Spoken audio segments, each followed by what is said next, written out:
Hey everyone, Wolf Lord Rho here. Today we're discussing the power behind Cypher. Who is the Lord of the Fallen working for? And what is his ultimate ambition?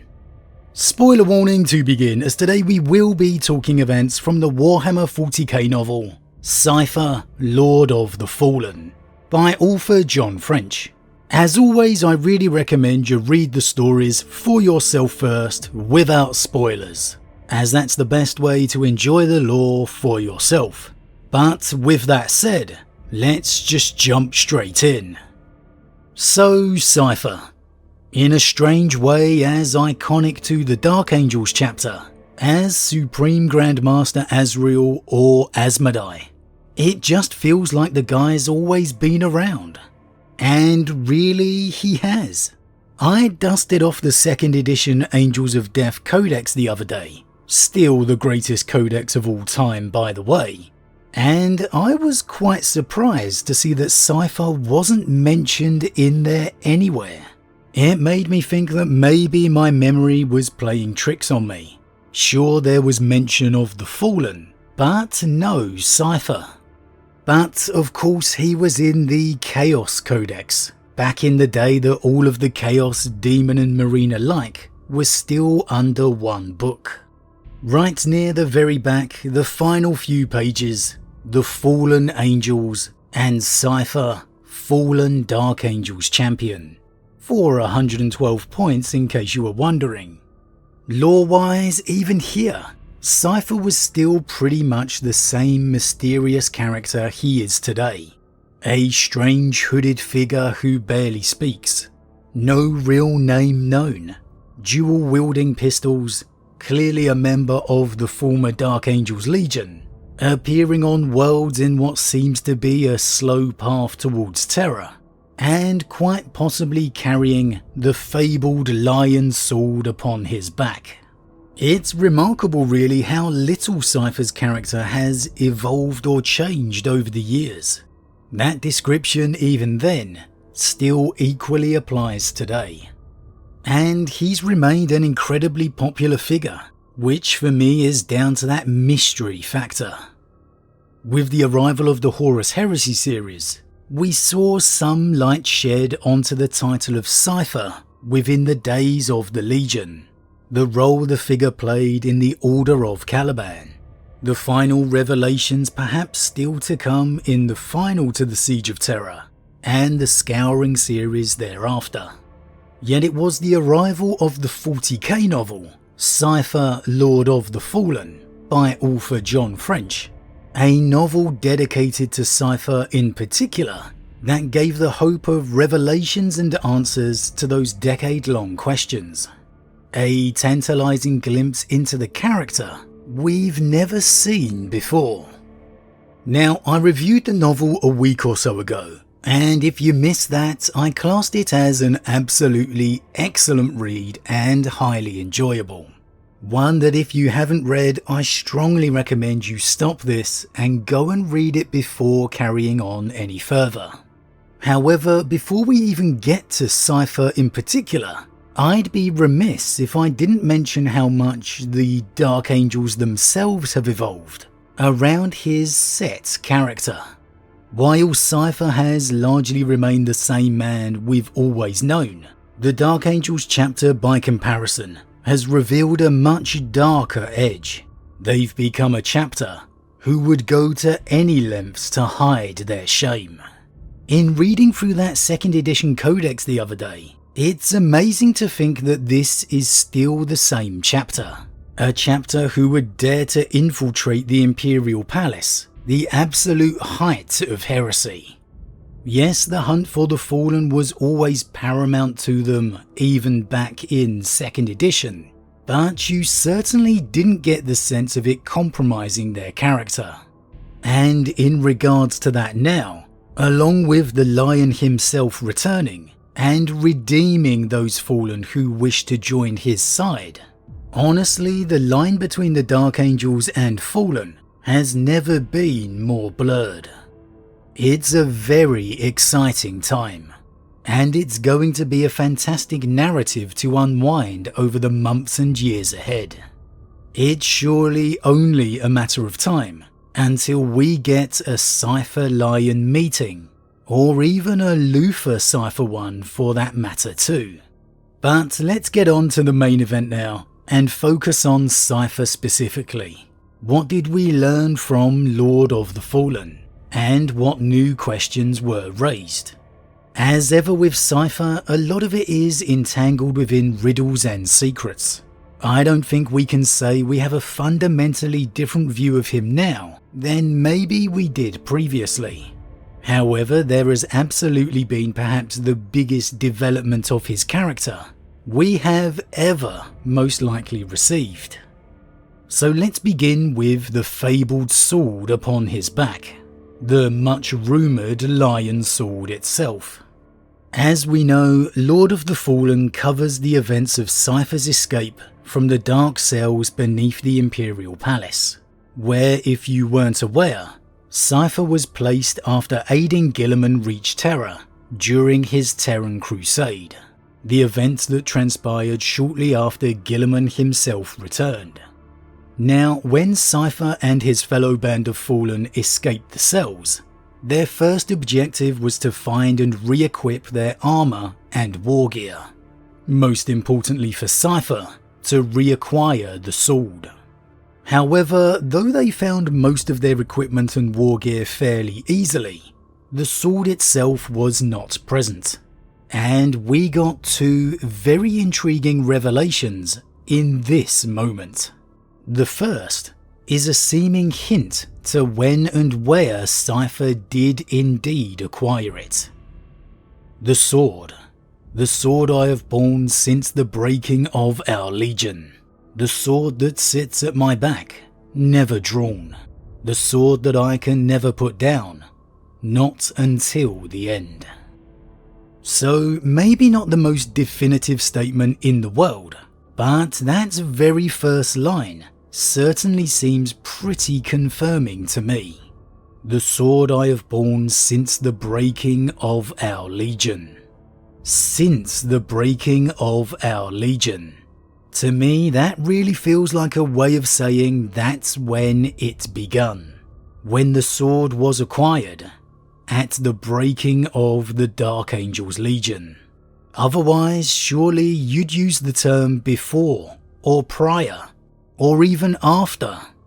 And there's really only one Primarch-sized blade I can think of from the fall of Caliban.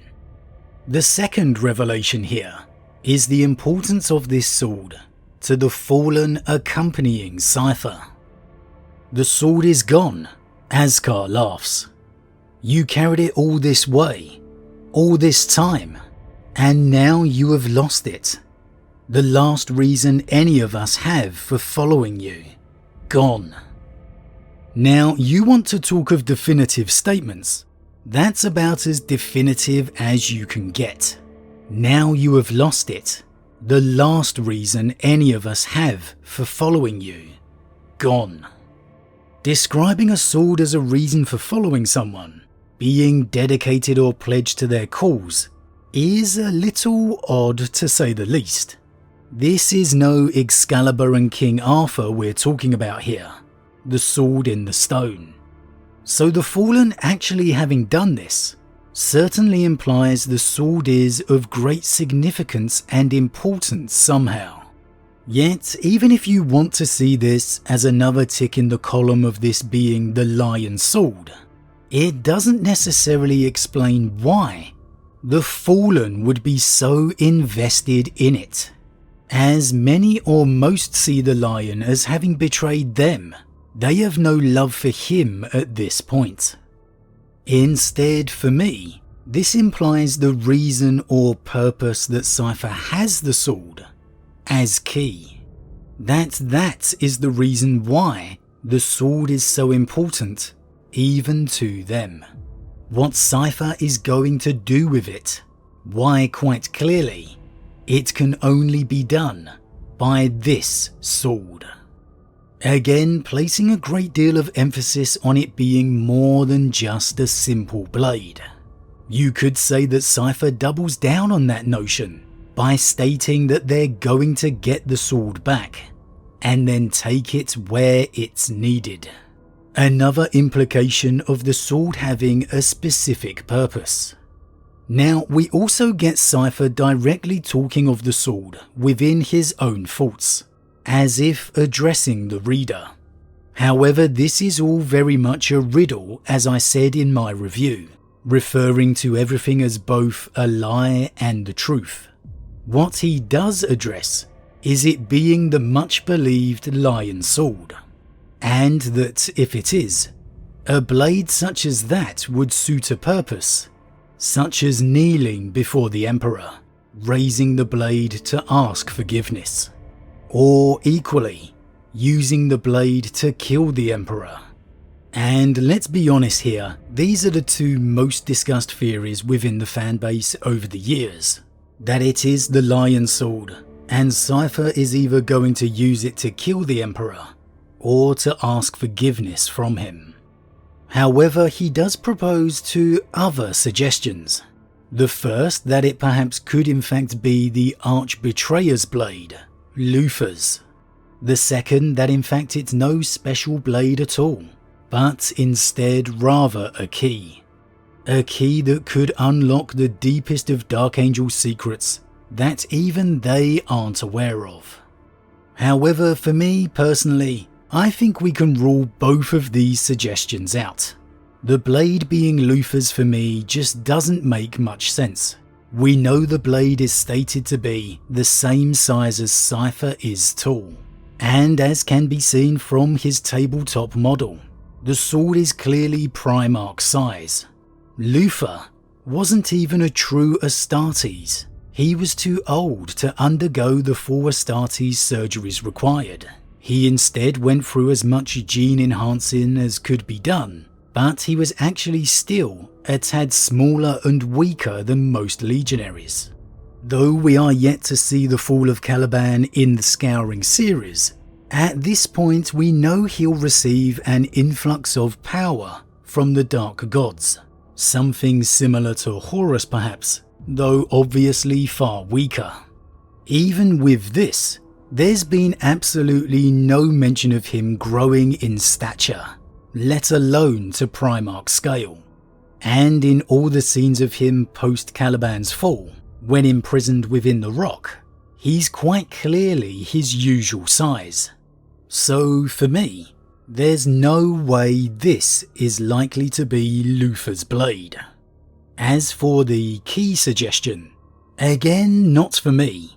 There's no greater secret concerning the Dark Angels than the lion's slumber. But he's back now, so it's definitely not that. Sure, it could be something else, but I don't know. I just don't see that as likely. For all the questions regarding the lion sword, sorry, mysterious Primarch-sized sword that a fallen Dark Angel's been carrying since the fall of Caliban, I think the larger question has always been Cypher's motives. Is he working for Chaos? Or is he working for the Emperor? Or is he simply his own master, walking to a fate of his own making? Well, we most definitely may have come closer than ever to the answers now. There's a portion of Cypher and the Fallen's quest within the palace where they become confronted by demons. And look, Chaos is an unreliable source at the best of times. But given by the demon's words here, it certainly implies Cypher is not allied with Chaos, and most certainly still is in possession of his own soul. Come to us at last, divided sun, croons the demon. The last inch to fall is the sweetest. I am floating. I am falling. I want to let go. Colours swirl in place of sight. I feel the brighter angel of my soul dimming. I feel the call to give in fully, to be what others fear I am, a creature of chaos, a slave to darkness, irredeemable, forsaken. But then, Even as light fades, the dark angel within, the thing bound in bitterness and vengeance and rage, speaks. No, I shout the word aloud. Whatever Cypher is, whatever kind of man he may be, it seems from this, he is not under the sway of the dark gods, or at least not fully. There's no clear explanation of which dark god these particular demons serve. Possibly Slanesh, maybe Tzeentch, but it didn't appear to be Nurgle or Khorne from their descriptions. But even from this short passage, we get some real clear insight into the truth of Cypher. The demon calls him a divided son, and from his inner thoughts we see his inner turmoil, the conflict of his spirit. I want to let go. Colours swirl in place of sight. I feel the brighter angel of my soul dimming. I feel the call to give in fully, to be what others fear I am, a creature of chaos, a slave to darkness, irredeemable, forsaken. But then, even as light fades, the dark angel within, the thing bound in bitterness and vengeance and rage, speaks. No. As we've seen with the return of Lion L. Johnson, Cypher could just well be the same as many of his fellow Fallen. Conflicted, divided, lost, hurt and resentful at where the galaxy has left him.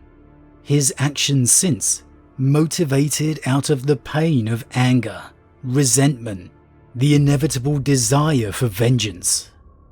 Whoever this Cypher may truly be, he may have felt betrayed by the Lion, the Emperor, yet he clearly equally never sought the ruinous powers such as Luthor. And in speaking of the Emperor, maybe, just maybe, he had a role to play here too. After Cypher reacquired the sword, rather than seek to leave the Imperial Palace, he continued his quest deeper, intending to reach the Emperor's throne room itself. Unbelievably, he got pretty close. Very close, in fact. Penetrating the inner sanctum thanks to a long-forgotten passage that somehow he mysteriously knew of. He finally reached the bridge, where it said only the ultimate gate remained ahead to the throne room. Here, upon the bridge, Cypher would be stopped by a custodian named Hikaron, who had been pursuing him since his escape from the Dark Cells. Now, Hikaron had earlier seemingly been killed by the Dark Angels who were also hunting Cypher. Yet, on the cusp of death, he received a vision or dream. Standing upon a rock surrounded by sea, Hikaron was joined by a figure masked in the veil of an assassin he'd met earlier. The figure showed Hikaron the flood of the Eye of Terror, and a metaphor for the future end of the Imperium and the Emperor. And it ended with Hikaron seemingly understanding just who this figure was, who then told Hikaron there's something he must know, and something he must do. Of course, we don't get to know just what those things are. However, somehow, miraculously awakening from his death dream, kept alive against mortal wounds by an unknown power, Hikaron would meet Cypher upon that bridge, the final line of defense before the so-called ultimate gate. There, he would utter two simple words to Cypher, two words that may well change everything we know. Not yet. Is that a message? Hikaron tilts his head. The choice is yours. Heed what has been said and go from this place, or continue. You are a jailer and a custodian. You cannot let me go. I have my duty, and I serve one thing above all else. Slowly I nod. And then, with the weight of what I still must bear pressing down on me, I bow my head. Not yet, I repeat to myself. Those 2 words would get Cypher to turn around and leave. With Cypher gone, whatever power was keeping Hekaron alive, too would go, and the custodian would fall to his death. All prompting the very tantalizing question, was this the Emperor? Well, in a way, it's really hard to envisage it being anyone else. Hekaron as a custodian is bound only to serve the Emperor of mankind. It's pretty clear here, he believed the figure in his dream was the Emperor, or at the very least, someone who was unequivocally loyal, someone Hekaron could trust. The custodians haven't dreamed since the Emperor ascended the Golden Throne, and yet here, Hekaron undoubtedly does. He also is brought back to life and kept alive by whatever this power is, long enough to deliver the message to Cypher, or you'd assume defeat him if he still attempted to continue. The Custodies have proven immune to chaos in all its forms. Even the recent explosion of Khorne's own power, his rage which claimed a huge portion of the galaxy, did nothing to the Custodies. You combine all of this, again you really have to say, it must have been the Emperor. Though admittedly there are still some curious factors about it. If it was him, why didn't he appear as himself to one of his own Custodies, as he always used to? While the Emperor could be vague and disguising at times with some, it's not something he typically did with his own Custodies. Go back and read Master of Mankind for example, and you'll see you always know it's clearly the Emperor. There's no debate about it. So it does make it a little odd that we don't simply see him as him here. If he had an important message or subject to impart to Hekaron, the easiest and quickest way would have surely been to appear as the one thing Hekaron would know, the one thing Hekaron would instinctively bow to, the Golden Emperor of mankind. Yet he didn't. There was also no reference at all to the power this figure held, which always accompanies any appearance of the Emperor, the most powerful being in the galaxy. Golden light, sheer power, an unmistakable presence. Yet there was none of that here. So it does have to be said there are some real intriguing questions and elements of doubt here too. Could you imagine if it was someone like Malkador? Oh man, that would be goosebumps through the roof. It's not. That's just me, you know, wishful thinking with my love for Malkador. The hero, alas, is long dead and most likely always will be. I certainly didn't see any trace of chaos there, but you can never rule it out with the Dark Gods. And honestly, with Hekaron being kept alive by, you'd assume, the figure's power, the most obvious answer is most likely the right one. It was the power of the Emperor. So does this mean we now finally know, after all this time, Cypher is working with the Emperor? Well, I'm not so sure about that either. If Cypher were working under the orders of the Emperor, why didn't the Emperor simply speak straight to Cypher? Why have the need for Hekaron at all, who was clearly ready for battle if Cypher attempted to continue? And so I don't think Cypher is working for the Emperor.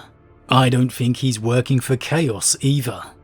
I think he is, as the demon described, divided. I think he is, as he himself described, 1 foot in light and 1 in darkness. I think Cypher is a legitimate wildcard in the galaxy, and with all the possible paths and futures or fates, I think the Emperor wants to have Cypher out there somewhere. The Emperor doesn't know if he can win. His grand webway plan was destroyed by Magnus, unforeseen. He foresaw in the darkest days of the heresy a time 10,000 years in the future where his sons would return and the war and fight back would begin. Yet he also sees the end of the galaxy.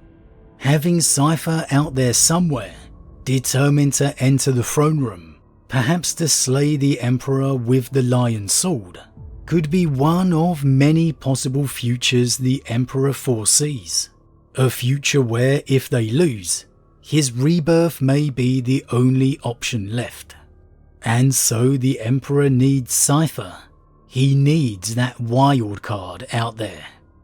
Maybe that was why "not yet" was said. That possible future has not yet arrived. At this point, Guilliman had just returned, and that fight back, that victory was still possible. I'm honestly beginning to think even Cypher himself doesn't know what he'd do if he ever got into the throne room. If standing before the Emperor he'd plunge the sword into him, or instead beg for forgiveness.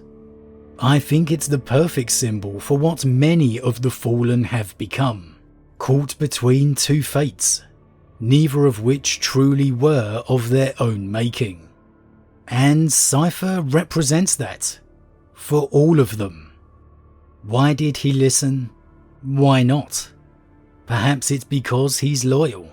Perhaps it's simply Cypher being Cypher. That whatever his fate or role to play is, it simply hasn't yet arrived. Let's be honest here, even wounded, Cypher would have had a hard task defeating Hekaron, a custodian. Hekaron defeated 6 Dark Angels in the blink of an eye before he was even able to be taken out. And that was in large part due to the power of a librarian. Cypher could have simply turned around because he knew he couldn't win. All his fallen companions at that point were slain. As I said at the start, Lord of the Fallen perhaps raises more questions than it answers. But for me, I think it gave me a greater understanding of the nature of the enigmatic Cypher. Not a man sworn to the dark gods, and maybe not a man pledged to the Emperor either. A man who's caught somewhere in between, not knowing which side of the divide he truly falls. A man betrayed by both. A man quite simply fallen. But as always everyone, what do you think? With the revelations we received within Lord of the Fallen, what do you feel is the true purpose of the sword wielded upon Cypher's back? Is it truly the Lion Sword? Is it the Blade of Luther? Or is it something else entirely? And what of Cypher's allegiances? Was this a sign that he truly is not under the sway of the dark gods? Was this the final proof that he is indeed working with the Emperor? Or maybe, like me, do you feel that Cypher is the wild card out there? That his loyalties aren't truly pledged to either the Dark Gods or the Emperor, and that he simply performs the part of a wild card, that he could have a part to play or not, and that perhaps the Emperor himself realizes that, which is why he allows him to continue. As always everyone, leave your thoughts in the comments below. Huge thank you to all my subscribers, your support truly means a lot to me, it really does. If you're new, please consider subscribing to help the channel grow. And if you enjoyed this particular vid, then why not drop a like on it too. With that said, I am off, and I'll see you all again real soon.